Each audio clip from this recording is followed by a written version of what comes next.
Where to, sir? Vegas, baby! Oh, please take me with you.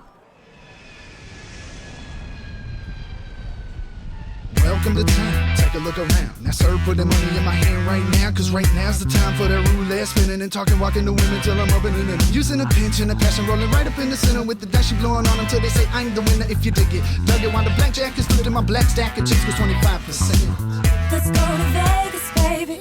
Let's go tonight. Let's go tonight. Let's go to Vegas.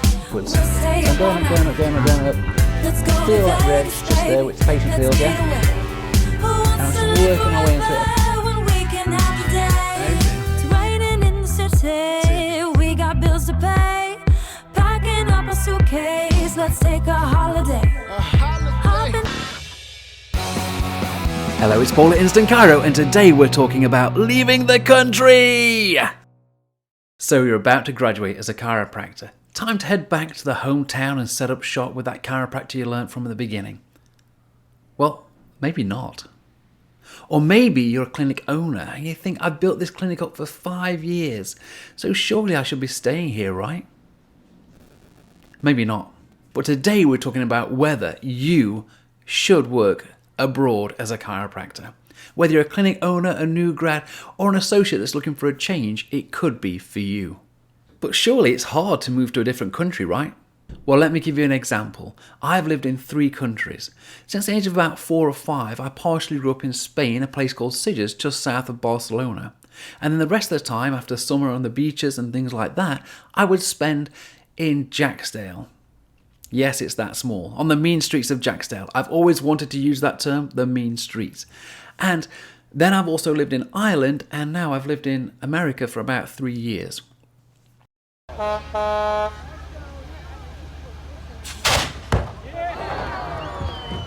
Now, 1 year ago to the day, I wrote a post about working abroad, and I'd actually been here about 1.5 to 2 years, and I'd been here by accident. So, is it that hard to move abroad?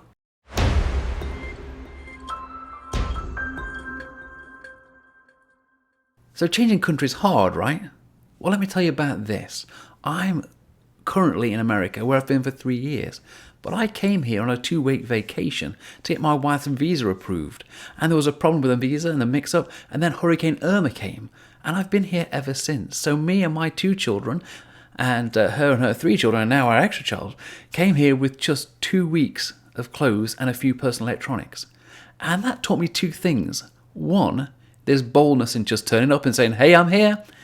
And 2, you don't need that much to come with. You can always get things that are important shipped to you later.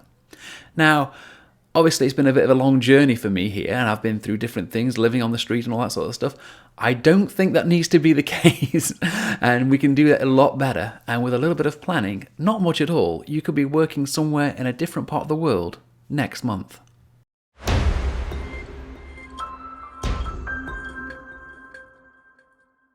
And of course, I moved here with all the complicatedness of a middle-aged chiropractor.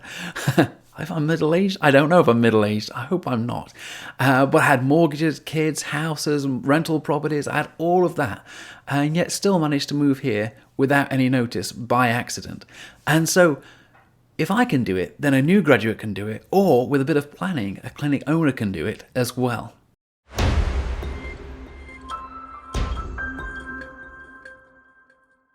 So I'm going to give you the top 5 reasons to move abroad. And when I say move abroad, it may only be for a couple of years, a year, even as low as 6 months. But when we start talking about this, our brains freeze up, especially if you're a clinic owner or you have a house and mortgage and things, because we panic about why we shouldn't be going. Let's figure out the 5 reasons why we should be going or could be going. Number 1 is to immerse ourselves in the culture. When I was growing up in Spain, on the coast just below Barcelona, in a place called Sitges, you should visit it. It's fantastic. My dad still lives out there part-time, and you should visit it. It's very common, and especially at the weekend, to be out at the age of 4, 5 or 6 having dinner at about midnight. That's because of the siesta and all those wonderful things. And so you'll be walking down the beachfront in Sitges, which is beautiful, and there'll be families there, 2, 3, 4 a.m. There's never a problem. You're always very safe. Contrast that with where I used to live in Jacksdale. Yes, it's that smaller village in Nottingham in England, and there was a nightclub at the end of the road. And at 1 a.m, you did not want to be walking around then. It was not safe. Maybe there were the mean streets after all.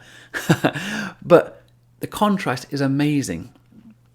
Also, if you do not immerse yourself in the culture, you won't get the experiences like the 3-hour lunchtime in Spain. It's a 3-hour lunchtime, and half the time I don't know if anybody paid or if somebody else paid, because it's just so free-flowing, and everything is mañana, tomorrow. And that relaxed atmosphere you won't get from a holiday as you zip around and do all these wonderful things. You won't become part of the culture, you won't generate the friends or the network to be able to do those sort of things. Whereas you move there, that's a very distinct possibility that you'll get to experience life as a local, and you may just love it. The second reason is for you and for your professional life, because if you want to learn a new language, there's no better way than to immerse yourself in that language. And that also endears you to patients as you try and communicate with them. And that happens if you're in your native place as well, your native country, because if you try and communicate with people from a different country in their language, it bonds them to you. And it also allows for many misunderstandings that are humorous. I once said I was married to a beautiful goat. True story. Yeah, my wife wasn't too keen about that at the time.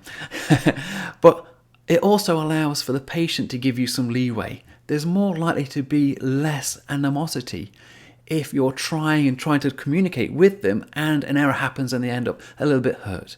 They're less likely to sue you, basically, because they feel bonded to you and you're trying your best. And it could be put down to a misunderstanding.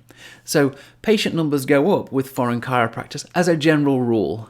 See another podcast or in the InstantChiro Club for when that doesn't quite occur. And so moving to a different country can help you learn a new language and also help you bond with patients more. And that's what I'm all about. The third reason that we want to talk about this is because when you come back, if you want to work at someplace else, you will get a lot more job interviews. And most of those job interviews will be asking you how you went to live in Belize for 3 years, or how you went to live in Peru for a year, or how you went to live in Sitges, Spain. Sorry, the chiropractor that's already there. For a year. And so these people will want to know how to do what you've already done. And you'll be more interesting. You'll get a lot more interviews. And that may not be a problem in the UK, for instance, because we're desperate for chiropractors. If you're in a different country, you want to go to the UK to work, give me a call, I can get you in. But if in places like America and Canada, where there are a lot of chiropractors, and you want to get that dream job, that might just get you that. So the fourth reason why you may want to work abroad is because the market is uncrowded. If you come from those countries that have crowding issues with chiropractors, America, Canada, some parts of the UK, Oxford, Glamorgan and Bournemouth, then you know what crowding's like, because we're having to fight for patients there. But the rest of the world, you really don't. The market is uncrowded, and if you want to experience patients fighting to get in, then a move to a different country could be liberating for you. The freedom it gives you to operate as you want to operate is amazing, because with less legislation and less marketing required, you are free to be a chiropractor, the traditional sense of the word, and you can work miracles there. And it's so relaxed because you've got patients coming all the time. There's no sales required, just maintenance, and it's just fantastic.